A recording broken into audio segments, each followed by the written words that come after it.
What is up, booktube? It is me, it is Monty, and today I am back again, once again, with the start of another video. So, I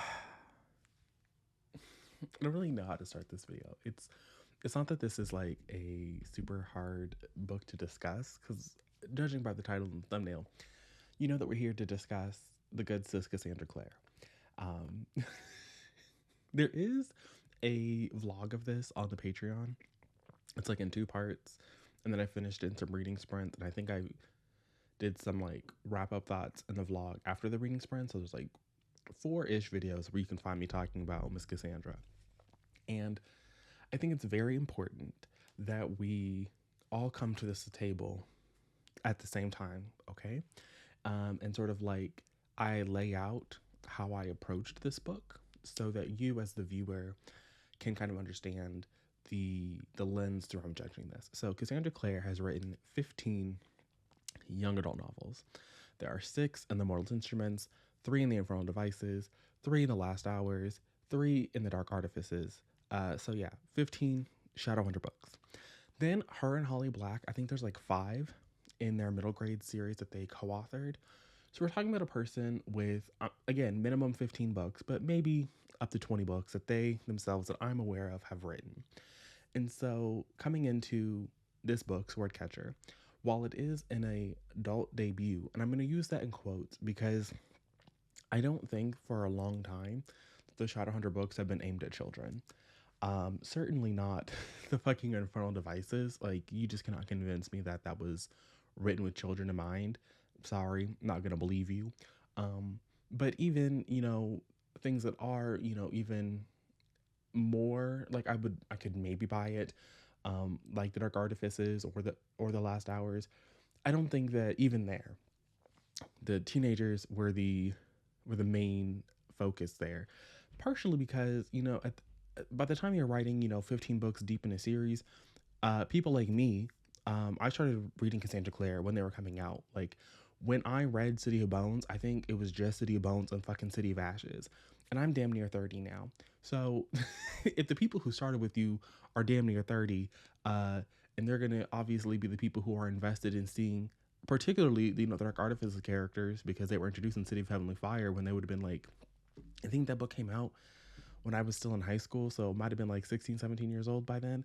So like, obviously they're aging with you. And so to me personally, based on like the target audience that she came into with, the way that she writes the Shadowhunter books, the all of it just feels like this is a person who making a transition to adult novels should be more in that Sarah J. Maas category. You know what I mean? Like, Cassandra Clare might not write explicit smut in her books that make her books into an adult book, but I think that some of the themes that they aim to tackle, some of the discussions that they have, the way that the characters behave themselves, I do think it's more in that Sarah J. Maas. Even you could argue it's kind of in that Lee Bardugo era. I personally thought that the characters in Six of Crows and Crooked Kingdom acted like children with the way that they were stupid. I thought their plan was going to work and didn't have no kind of backup plan. It was definitely giving child down. But the reading community, y'all out there on the internet, don't seem to agree with that. And so again, even there, it should be an easier transition. It's like that Lee Bardugo, that Sarah J. Maas kind of transition into an adult work. This is my opinion. And so while I could judge this as an adult debut, someone who's written 20 plus books and or 15 plus, because I don't know how many of them are in the middle grade, and of that 15 plus, I would say at least 6 of them read like, an adult could pick it up and, have a good time, just like a child could pick it up and have a good time. That kind of a person. And Swordcatcher also falls very much in that. It's not where we're like following chiseled 50-year-old people. Like, these are still characters where some publishing imprints would let you get away with publishing Swordcatcher as young adult. Like, it wouldn't matter that these characters are in their mid-20s. And so I think when we're doing that, and the themes that we're tackling are very similar to things that she's already written, sure, it's an adult debut, but it's just marketing. Like, it's so you can charge like $32 for this book instead of 28 that she was already charging. Because let's not play, like, a Cassandra Clare book is not the same price as some random YA debut that just hopped on the shelves on Tuesday. Like, you are already going to pay a premium to buy a Cassandra Clare book. And so an extra premium of it being an adult is not really like another author. You might have gone from paying, $22 to $30, but here you're going from paying like $28 to $30. It really isn't that much of a difference for her specifically. Now that we've got that all out of the way, where I did not come into this thinking like, oh, this is an adult debut, because if anyone else had written this book, I might have more grace. I'm going to be very upfront and very honest with you. So while me and Cassandra are like enemies, and if she has ops, I'm still alive. If she don't got no ops, I'm dead. So even though I went into the book with that kind of a mentality, at the same time, like anybody else written this book, it would be fine. It would be fine. It would be fine. But Cassandra Clare has written too many books, has seen too many things happening, has had plenty of time to come to the table with a better book than this that feels like a rehashed, reimagined Shadowhunter plot that we've already seen from her. So let me get into it. In this book, we have two perspectives that we're following. We have Lancaster, who comes into the narrative a little bit later, and we have Kel, who we initially meet as a 10-year-old boy at an orphanage. The entire prologue is setting up this situation where Kel is an orphan, and there's this practice from, I think it's actually technically Lynn's people, because Lynn is kind of like an ethnic minority coded. It's a whole thing we'll get into. But her people, and whatever, the sword catcher, that's what it is. So Kel is brought in as a 10-year-old boy as like a test to see if he can pass as Connor. There's a slight magic component to this where he has like this talisman, and people who look at him who think they're talking to Connor will see Connor, but if they know Kel and they know his name and they know him, then the illusion won't really work. And so we're just trying to see if like he can pass off as Connor, and he passes the test, and the prologue is over, and now we have Kel as the sword catcher. Fast forward a decade later, and everyone is now an adult. We're still in the same city. We have some political marriage happening, maybe, like that's what Connor's parents want from him, because the city, I think it's like Castellane, which I think is a horrible name for a city state. That's the other thing, there's like city states in this. And the map at the beginning of the book, while the art is gorgeous, I returned the book to the library. I did not spend my hard-earned money on this because I love myself. The map is the art is fine. Like it's an interesting art style, but it's not very useful. So Castellane is like the city state where they are rather isolated, it seems, and the only kind of political power they have is that they're I feel like they're just wealthy. Like they do a lot of trading. They're a trading partner with a lot of people. And so this political marriage is kind of to shore up some alliances. Like Connor's father married somebody from some country, so they would have a close relationship with them. And then Connor is expected to marry somebody else from a different country, so that they will have a strong relationship with that person. That's kind of his whole storyline. A lot of what is happening in the Connor, I say Connor Kel because like they're close, and so a lot of their scenes are together, but we don't get Connor's perspective. So a lot of the Connor Kel situation is the political intrigue of the world. It's a lot of the world building. It's a lot of letting us know how the monarchy operates in the society. And at the same time, there's like some other stuff happening, sort of, but it's really just the political intrigue of it all that I thought was really lacking personally. There's also a storyline where Connor is just like in a lot of debt because, again, the city state that they're in is like known for trading, and so like apparently nobody buys things on cash. Like they don't use cash. Like everyone is using credit. But then it comes to a situation where Connor is being blackmailed, and it doesn't make any sense. And so now he, like, all his debt has gone to collections, and the person is like, you better pay up, or it's going to be an issue. And why this would be an issue when everyone is buying shit on credit, it doesn't make any sense to me. But then that is resolved by some foolishness that happens off page. That's a lot of another part of the problem is a lot of the things that happen in this book happen off page, and then our characters react to this new information that happened off page, and it's just like, what is happening here? Like, there's a situation where Connor owes all this money, and so Kel is a sword catcher, and he's like, well, I have to look after Connor because like that's my whole job is to be his babysitter. And so then you have Kel making these like really reckless decisions that impact a lot of people, but he's just like doing this shit to like do this shit. And then he pops in and is like, okay, Connor, I've done all these things, I've made these reckless decisions. And Connor just shows up and is like, actually, I made some reckless decisions of my own, I made some foolhardy decisions of my own, and so I don't need you, I don't need your reckless decisions, I have my reckless decisions, and it's just fucking foolish. And while these two characters are making some reckless decisions, we have Lancaster, who is kind of like involved in the story for the same reasons, to kind of fix some of those reckless decisions that were happening. And so Lancaster, as I said, is like this ethnic minority a long time ago in the past, what we learn about through these interstitial nonfiction moments. They're like a paragraph or two paragraphs of the history and the myths of this world. We learn about her people. So Lancaster is this ethnic minority person who a long time ago, they were really powerful magicians, wit sorcerers. They had a lot of magical capabilities in the back day. They had their little kingdom. It was a nice little moment. It was very cute. But they were not the only people with magic. And so other people were able to use magic, and they were a little destructive. And so the other people decided they were going to attack Lynn's people. And so when Lynn's people were attacked, the queen of her people decided that she was going to pray to the gods and like summon all the magic from her people and like attack the incoming force. And when she did that, as we learn through these, is that a spoiler?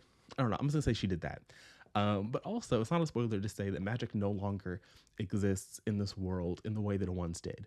So at the start of the story, where we are, magic exists, like I said, in small things like the talisman that sort of shifts Kel's appearance, but like not really, because if you know Kel, then you won't see Connor.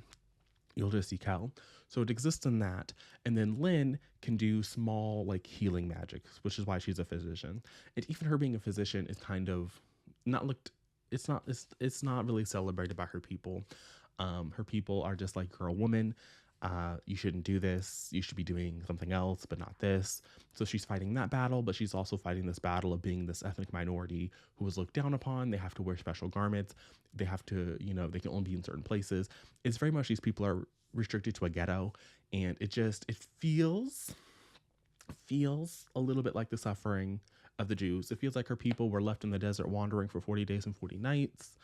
I think, well, weren't the Israelites in like the desert for like 40 years? So longer than 40 days and 40 nights. But you know what like, it sounds like her people have been through a lot, and it was giving Bible. It was giving Bible, which is a long story tradition in fantasy, as we've seen.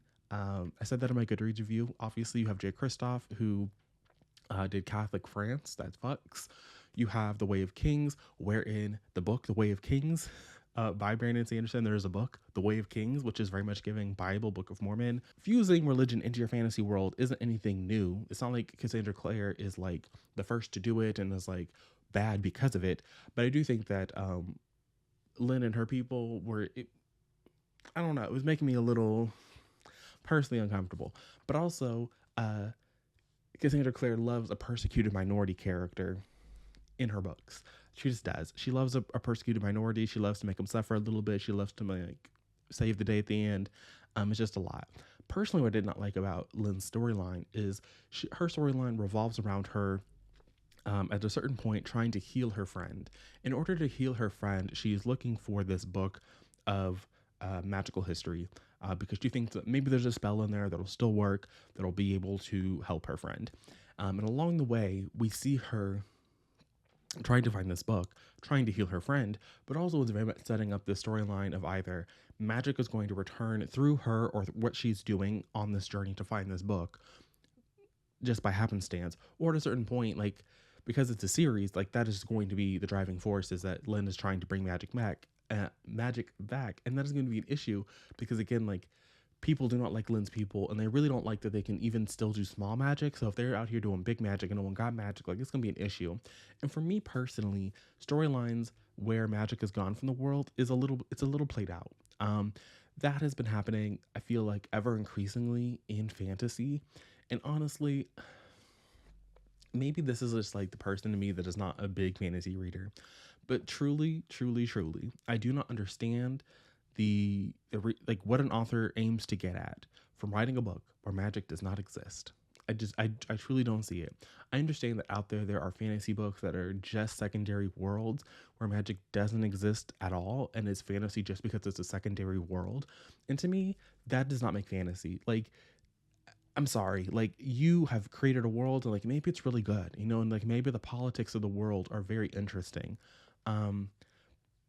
But then I think that at a certain point, the plot of those books is very, because during the reading sprints, we started talking about how To me, if you have a fantasy world where there is no magic, then the plot of that world does not really revolve around the magic. You know what I mean? Like Game of Thrones. People in the comments were, coming at me because apparently the Game of Thrones, magic does awaken in the world and, magic was gone or whatever. But to me, to me, it's not like we need magic to come back so we can claim the Iron Throne, but it's more of, if you just happen to have magic, if you can find magic, if you, I haven't read past a Clash of Kings, but let's say, in a Storm Swords, everyone's a sorcerer all of a sudden. It's not like, oh, everyone's a sorcerer now, and so now we have a completely different plot, or the plot becomes we're gonna find magic, but the plot still becomes we want the Iron Throne. You know what I mean? So even if you were pursuing magic in a Game of Thrones world, the objective of the story is, in addition to seeing these sprawling cast of characters and how they interact with one another and like the local politics of all these places. The plot is still trying to find, to sit on the Iron Throne. Like that's still the overall objective of what we're here to do, is to sit on the Iron Throne at the end of the day. Here, I don't know what the overall objective is. Lynn has an objective. Kel and Connor have an objective. Where this is going as a series doesn't really make sense. Where the rag picker king, which I think is a horrible name, is trying to go is sad. And the more I read of this book, the more it started to remind me of The Final Strife by Sarah El-Arifi. And it's not that they're identical books, because they're definitely not identical. And it's not that but I do think that they have like similar themes that they are tackling, similar plot objectives that they're handling. And I don't want to say like a similar function. Like they do have characters that operate in very similar functions, like they're similar archetypes. And I think that Del Rey already has Sarah El-Arifi's book. And that was a planned trilogy. The trilogy is concluding next year. And so like for a book that I feel has been rumored, that book being Swordcatcher, I feel like Swordcatcher's been talked about and rumored for forever at this point. It's just so weird to me that it doesn't feel like a book that has been worked on meticulously over a decade as she's published other things. It feels very much like it's coming into a market where, because it's been talked about and rumored or whatever for so long, there's already books that feel a similar niche to it. And I hesitate to say that The Final Strife is better, but if I had to pick between the two, I would pick Sarah's book. Like I just would. I would pick The Final Strife over Swordcatcher. I think that it's more interesting. I think that it's more inventive in what it attempts to do. Whereas Swordcatcher, I think the character dynamics are very boring. They're very bland. They're very one-dimensional. And again, we have a plot of similar, again, to Swordcatcher, where it's like similar to Swordcatcher, similar to The Final Strife, where both of these books are about kind of like recapturing, I don't want to say like recapturing magic, because the magic definitely exists already in The Final Strife. We're not really trying to get it back. But our understanding of the magic is deepening over there. And here we're trying to get it back, and then it's going to deepen. And then we're going to try. It's just, I don't know. I also feel like the world building in this book, Swordcatcher, is very contradictory. Characters themselves are very contradictory, not in a way that makes them feel human, in a way that just makes it feel like Cassandra did not read her own book. We have a city state where everything runs on credit, but Connor doesn't like owing people things, but Connor was 10,000 gold coins in debt, like an absurd number where apparently not even his allowance would cover it. Like it's not a situation where, oh, he's a prince and he has all this money just in storage, but he's not using it. It's just like, no, that man does not have 10,000 gold coins. Like he doesn't have it.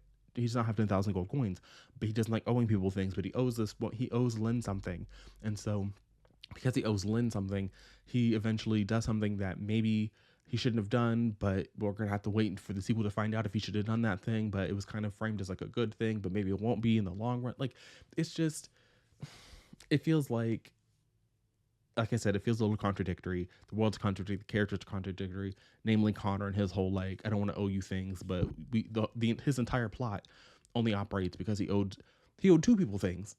Like he owed the collection agency and he owed Lynn something, and like, but you don't like owing people things. It just, things didn't really seem to fit for me. And so of Cassandra's books, this is not very good. Like, I think that this is an objectively bad Cassandra Clare book, which is kind of a feat in and of itself, because I do think that often her series will start off really strong. They will pitch you something, even if it doesn't necessarily, I don't know if I want to say like doesn't tie into everything overall, but you don't see all the pieces that she is attempting to lay down. I do think that her first books are genuinely entertaining and sometimes the strongest of the overall series. And so for this to just be so middling and so boring and so bland was really kind of gaggy to me. So I can't really recommend that anybody read Swordcatcher, and I don't think I kind of I don't think I really need to. Maybe it's just my area of the internet, but I haven't really seen too many people reading this book already. And so like maybe y'all already skipped it. But if you haven't, I think you can continue to do so. Like I don't think you're really missing anything by either waiting or not reading this book at all. So I gave this book 1 star on Goodreads. I think that maybe it'd be very generous to say it was a 2.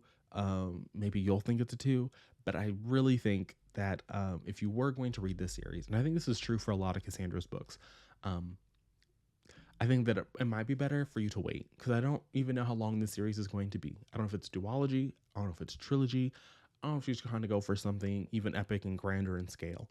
So I would wait until either more books or the last book is out to go into this. I don't think this is the kind of thing you need to rush into, because you're going to rush in, and I think you're going to leave this with more questions and answers, and not questions in a way where you're like, I'm excited to get to book 2, but it's just like by the time book 2 comes out, you might have already lost all interest. And so I think that for your sanity, read it. But also if you're Cassandra Hive, then like you already know that, and so you don't really need me.